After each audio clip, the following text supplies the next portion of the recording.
অনেকের কোশ্চেন থাকে যে আপু তোমার পছন্দের ময়শ্চারাইজার ক্রিমটা বলো। তো ময়শ্চারাইজিং ক্রিম আমার অনেক কয়টা পছন্দের মধ্যে এখন লাস্ট 2 বছর ধরে এই দুইটা আমি ইউজ করি। এটা খুব একটা না, বাট আমি সিরাভেরটা আমি খুব রেগুলার বেসে ইউজ করি, যার কারণে আমার স্কিনে কোনো স্পট নাই।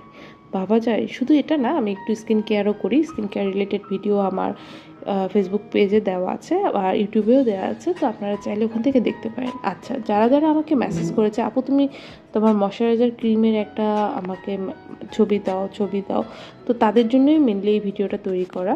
আমার খুব পছন্দের এই ময়শ্চারাইজিং ক্রিমটা, সিরাভের ময়শ্চারাইজিং ক্রিমটা।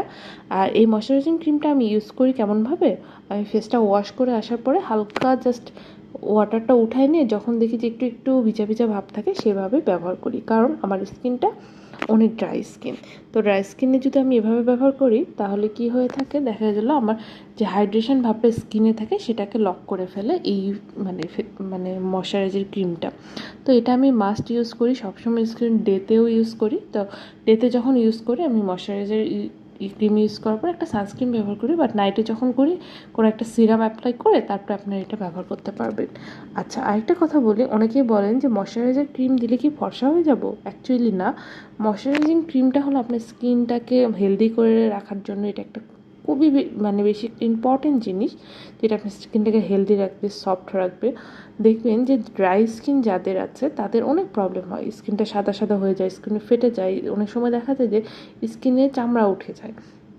তো এইসব সমস্যা আমি অনেক আগে ফেস করতাম, বাট আমি যখন এই সিরাভের যে মানে ময়শ্চারাইজারটা ব্যবহার করি তারপর থেকে আমার এই প্রবলেমটা চলে গেছে। আর এই ময়শ্চারাইজিংটা সব জায়গায় পাওয়া যায় না, তো এটা আমি মাঝে মাঝে ইউজ করি, তা ভাবলাম আপনাদের সঙ্গে শেয়ার করি। বাট আপনারা চেষ্টা করবেন সিরাভের ময়শ্চারাইজারটা ব্যবহার করা, কারণ ওটা একদম খুব ভালো। আচ্ছা, আর যাদের অনেক ড্রাই স্কিন তারা চেষ্টা করবেন যে যে কোনো সময় ময়শ্চারাইজিং ক্রিম ব্যবহার করার পরে একটু হলেও ভ্যাসলিনটা ফেসের উপরে অ্যাপ্লাই করে, তাহলে কি এটা একটু স্কিনটাকে সফট রাখে, হাইড্রেট রাখে এবং ভালো থাকে।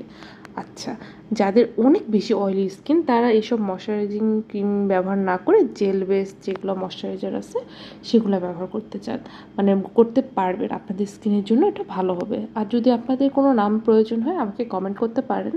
আপনাদের যদি কমেন্ট আসে তাহলে অবশ্যই আমি চেষ্টা করব আপনাদের জন্য একটা ভালো জেল বেস ময়শ্চারাইজার কোনটা হতে পারে আমি এখানে অবশ্যই দিয়ে দেবো আপনাদেরকে।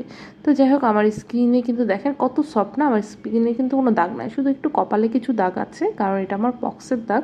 তো ছোটোবেলায় এটা হয়েছিল, অনেকেই বলবেন যে কপালে ভাঁজ পড়ে গেছে, এটা আমার ফ্যামিলিগতভাবে আমার এটা বাবার ছিল, আমার আছে। তো যাই হোক, এটা নিয়ে আমার কোনো প্রবলেম নাই, এটা কোলাজেনের ঘাটতি থেকেও হয়। তো কোলাজেন তো